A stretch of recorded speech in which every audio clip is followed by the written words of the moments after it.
আপনি দেখছেন news now, আমরা জানি কোনটা খবর। দেশের প্রথম মহিলা প্রধানমন্ত্রী ইন্দিরা গান্ধীর 108তম জন্মদিনে তাকে স্মরণ করল ত্রিপুরা প্রদেশ কংগ্রেস। বুধবার আগরতলায় দলের কার্যালয়ে আয়োজিত অনুষ্ঠানে তাঁকে শ্রদ্ধা এবং তাঁর কর্মজীবন ও অবদানকে স্মরণ করে প্রদেশ কংগ্রেস নেতৃত্ব। ইন্দিরা গান্ধীর সময় ভারতের বিদেশ নীতি ছিল শক্তিশালী ও সম্মানজনক।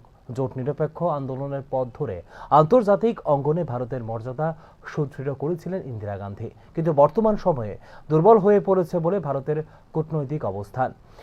দেশের দুঃসময়ে ভারতের পাশে দাঁড়াচ্ছে না আন্তর্জাতিক মহল বলে অভিযোগ করে ত্রিপুরা প্রদেশ কংগ্রেস।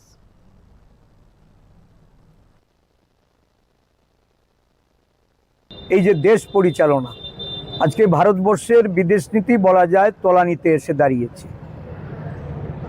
জোট নিরপেক্ষ আন্দোলনের মধ্য দিয়ে ভারতবর্ষের যে গৌরব উজ্জ্বল ইতিহাস, যে জায়গায় ভারতবর্ষকে পৌঁছে দিয়েছিল ইন্দিরা গান্ধী, বা তার ধারাবাহিকতা যেভাবে ভারতবর্ষে আমরা লক্ষ্য করেছি, বর্তমান বিজেপি শাসনকালে দেশের প্রধানমন্ত্রী নিজেকে বিশ্বগুরু বললেও ওনার কিন্তু আজকে বিদেশ নীতিতে ভারতবর্ষের পাশে দুঃসময়েও কেউ দেখা যায়নি বা কেউ এসে দাঁড়ায়নি।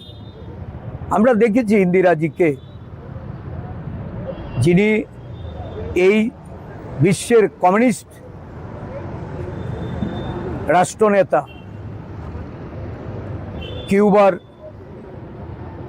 ফিদেল কাস্ত্রো ইন্দিরাজির ভাবাবেগে এতটা অনুপ্রাণিত হয়েছিলেন এবং ভারতবর্ষের নেত্রীরূপে কিউবার বিভিন্ন গুরুত্বপূর্ণ জায়গায় ইন্দিরাজির জীবদ্দশায় ইন্দিরাজির মূর্তি স্থাপন করেছিলেন এবং এই বার্তা দিতে চেয়েছিলেন